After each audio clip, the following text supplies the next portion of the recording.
पर सती मैया का मन कथा में नहीं लगा। तभी देखा विमान में बैठकर देवता जा रहे। माँ ने पूछा कि बाबा ये कथा वथा बाद में सुनाना, पहले ये बताओ ये सारे देवता जा कहाँ रहे? कहा आपके पिताजी के घर जा रहे। क्या हो रहा? यज्ञ हो रहा। जैसे ही मायके का नाम सुना सती मैया एकदम प्रसन्न हो गई। और हमारे भारत में मायके की माया बड़ी प्रबल होती है। मैयाओं के सामने बस कोई उनके मायके का नाम ले ले, देखो इतनी प्रसन्नता होगी ना, ऐसा लगेगा कि रसगुल्ला मिल गया इनको। नहीं, आपको नहीं होती? क्यों? मोह माया से परे हो गई हो मैया। वाह, एक मैया पहली बार मुझे मिली कथा में जो अभी कह रही कि मायके की माया नहीं है। पर भैया वो ऊपर से भले ही कह दे नहीं है, पर अंदर तो रहता ही है। सती माँ ने जिद कर लिया हम जाएंगे। महादेव ने कहा निमंत्रण नहीं है।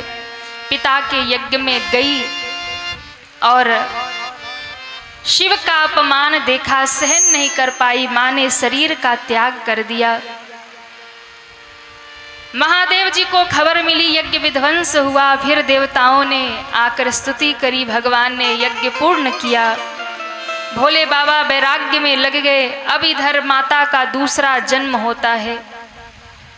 सती रूप को त्यागते समय भगवान श्री हरि से, नारायण से माँ ने वचन मांगा था। माँ ने कहा था प्रभु अगला जन्म अगर मेरा होना, जन्म जन्म शिव पद अनुरागा, सती मरत हरि सन बरु मांगा। माँ सती ने मरते समय यही मांगा, अगला अवतार यदि मेरा हो, अगला जन्म मेरा हो तो हे नारायण बस यही वरदान दे दो, हर जन्म में पति रूप में मुझे महादेव ही प्राप्त हो, शिव ही प्राप्त हो। बाबा कहते हैं ते ही कारण ही गिरि गृह जाई, जन्मी पार वती तनु पाए। उसी वरदान के कारण माँ का अगला अवतार, अगला जन्म हो गया।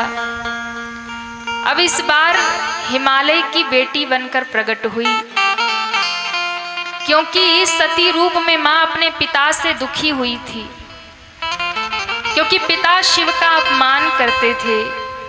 दक्ष प्रजापति हरदम महादेव को अपमानित करते थे। इसलिए माँ सती ने पिता से ही दुखी होकर के अपना देह त्याग किया था। तो मरते समय माँ ने यही मांगा कि हे भगवान अगला जन्म होना तो भले ही मुझे किसी पहाड़ की बेटी बना देना, किसी पत्थर की बिटिया बना देना, पर ऐसे अभिमानी राजा की पुत्री हमें कभी मत बनाना। जो मेरा पिता मेरे पति का अपमान करता है, जो महादेव को स्वीकार नहीं करता है, ऐसे पिता की पुत्री बनना मुझे स्वीकार नहीं है। इसलिए हे परम पिता यदि बनाना हो तो हमें किसी पत्थर की बेटी बना देना, किसी पहाड़ की बेटी बना देना, पर ऐसे अभिमानी पिता की बेटी, ऐसे अभिमानी राजा की बेटी कभी मत बनाना जो मेरे पिता का ही अपमान करता हो। बाबा कहते हैं जन्मी पार वती तनु पाई। माँ प्रकट हुई तो किससे प्रकट हुई? तो कहा इस बार पहाड़ से प्रकट हो गई, हिमालय से प्रकट हो गई। माँ शैल पुत्री बनकर के प्रकट हुई। शैल का अर्थ होता है पहाड़। नवरात्रि के प्रथम दिवस आप पूजन करते माँ शैल पुत्री की।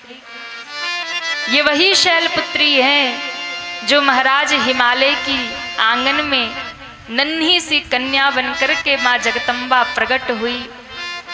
पहाड़ से प्रकट हुई, सोई नाम पड़ गया पार्वती। बोलिए पार्वती मैया की जय हो, अम्बे मैया की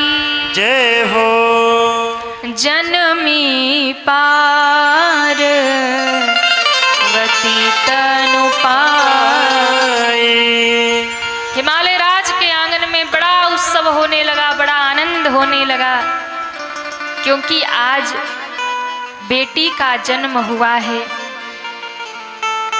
और हम कई बार कहते हैं बेटा का जन्म होता है तो डीजे बजाते हैं, बेटा का जन्म होता है तो सोहर गाते हैं, बेटा का जन्म होता है तो मिठाइयाँ बांटते हैं। और कई ऐसे होते हैं यदि बेटी का जन्म हो जाए तो महाराज ऐसा मुंह लटकाएंगे जैसे पूरी दुनिया की विपत्ति ऐसा लगेगा सारे संसार का दुख इसी के ऊपर आ गया। कोई यदि पूछ भी लेना गलती से, अरे भाई क्या हो गया, क्यों मुंह लटकाया है, बोले क्या बताए, जो होना था हो गया। अरे हुआ क्या, घर में बहू को बेटा होने वाला था, क्या हुआ, अरे मत पूछो क्या हुआ। अरे हुआ क्या, बोले बिटिया हुई है। अरे बिटिया हो गई तो क्या, वो अपना भाग्य लेकर आई है। ध्यान रखिएगा, बेटे के जन्म में अगर डीजे बजाते हो, बेटे के जन्म में यदि सोहर गाते हो तो उतना उत्साह यदि घर में बेटी का जन्म हो तो भी मनाया करो, क्योंकि वो लक्ष्मी है, वो जगदम्बा है, वो उमा है, वो पार्वती है, वो सीता है। उस बेटी के जन्म में भी उत्सव मनाओ। और ध्यान रखना, कई बार होता है ना कि घर में यदि कई बेटियां हो और एक बेटा हो जाए तो लालन पालन में भेदभाव लोग करते हैं। कई बेटियां हो जाएं और उसके बाद एक बेटा हो जाए तो लालन पालन में भेदभाव हो जाता है, पढ़ाई लिखाई शिक्षा हर एक चीज में भेदभाव हो जाता है। लेकिन वही बेटा जिसके लिए हमने ऐसे परिवार देखे भी हैं, मैं ऐसे नहीं बोल रही, मैंने देखा है ऐसे घरों में कि जिस बेटी का अपमान करते रहे, जिन बेटियों को दुत्कारते रहे, जिन बेटियों के लालन पालन में फर्क किया, उस बेटे को हर एक चीज सौंपा पर उन बेटियों को तरसाते रहे। अंत में ऐसा समय आया कि उसी बेटे ने माँ बाप को ठोकर मारा और जिन बेटियों के साथ उन्होंने इंसाफ नहीं किया, उन बेटियों ने ही माँ बाप की सेवा की। महाराज ऐसे परिवार हमने देखे, इसलिए कोई फर्क नहीं पड़ता, बेटा हो या बेटी हो, उसे अच्छे संस्कार दो।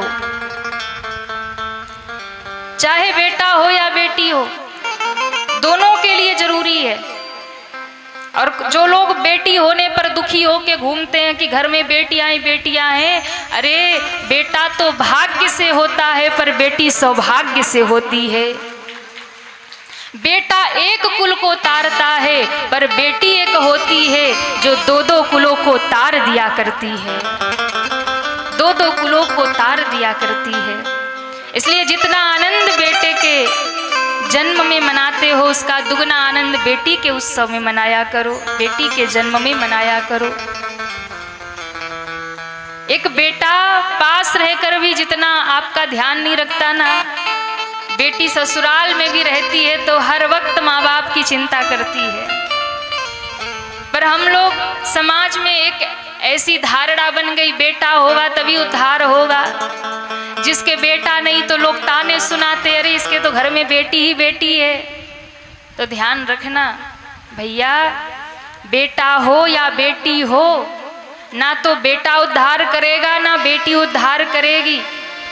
वो भागवत में प्रसंग आता है ना, जब आत्मदेव ब्राह्मण आत्महत्या करने चले गए कि बेटा नहीं है, तो महात्मा ने क्या कहा, बोले बेटा और बेटी किसी का उद्धार नहीं करते, उद्धार तो व्यक्ति का अपना कर्म करता है। यदि अच्छे कर्म करोगे, भजन करोगे तो आपका उद्धार तो ऐसे ही हो जाएगा।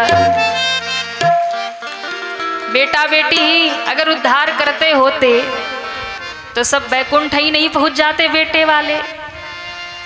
जितने महात्मा बने फिर रहे हैं, जिन्होंने शादी ब्याह नहीं किया, जिन्होंने घर नहीं बसाया, बेटा बेटी नहीं है, फिर वो तो नरक ही जाएंगे।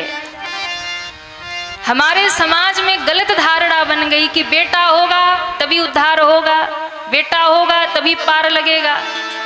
इसलिए हम कई बार कहते हैं जिनको बेटा बेटी ना हो ना, वो ज़्यादा खुश रहा करे महाराज। और जिनको बेटी हो, बेटा ना हो तो वो और खुश रहे, क्योंकि बेटा कब आता है? जब आपके ऊपर कोई ऋण होता है, उस ऋण को उतारने बेटा आता है। और यदि भगवान ने बेटा नहीं दिया, इसका अर्थ है आपके ऊपर कोई ऋण नहीं है। आप मुक्त आत्मा हो, आए हो दुनिया में, तो भगवान ने आपको अवसर दिया है, भजन करो और भजन करके मुक्ति प्राप्त कर लो। आप मुक्त आत्मा हो।